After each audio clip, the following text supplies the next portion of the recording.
Hello and welcome. This explainer is for you, the true masters of the classroom. Now, based on the incredible research material from Dr. Sudheendra S G, we're going to dive into a powerful principle that can really change how your students learn and, even more importantly, how they remember. So here's our game plan. We're going to start by looking at a problem every teacher faces, what we'll call the great forgetting, and explore why cramming just doesn't work.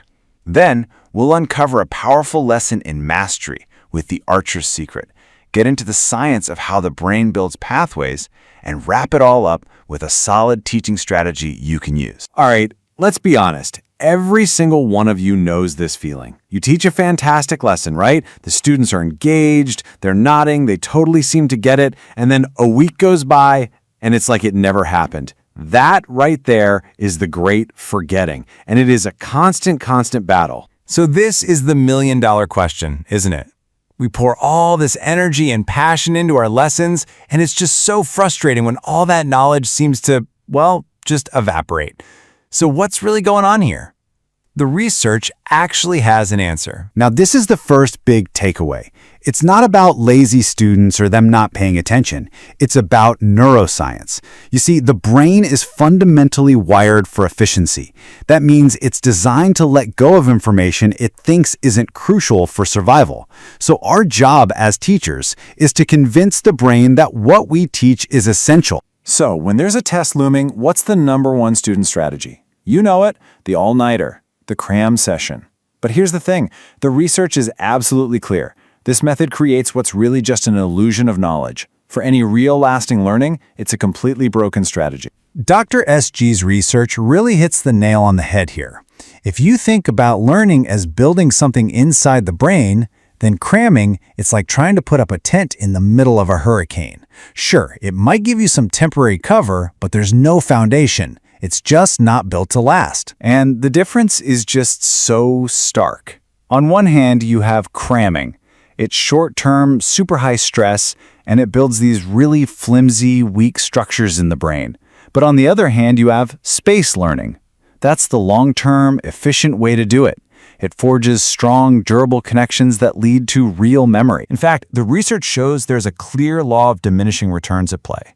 I mean, after a certain point, the brain just stops absorbing information effectively. Trying to cram for 12 hours straight is actually less effective than taking those same 12 hours and just spacing them out over a few days. It's all about working smarter, not harder. To really get a handle on what this kind of smart mastery looks like, we can actually turn to a timeless lesson from the great Indian epic, the Mahabharata. You might know the story of Arjuna. He was famous, renowned as the most incredible archer of his time. His focus, his precision, it was legendary. But how did he get there? Did he do it all in one heroic, frantic burst of effort? No way. The secret wasn't cramming. He didn't go out and shoot 10,000 arrows in one exhausting, burnout-inducing day. He became a master because he showed up every single day. He practiced with focus, let the lessons from one day sink in, and then he built on them the next day. He spaced out his practice. And it turns out, Arjuna's ancient secret has a modern scientific name, spaced repetition. It's the simple but incredibly profound idea of revisiting information strategically, right around the time the brain is about to forget it. And every single time you do that, it sends a powerful signal to the brain that says, hey, this is important. You need to keep this. So what is actually going on inside the brain when we do this? What was happening in Arjuna's brain with every single practice session?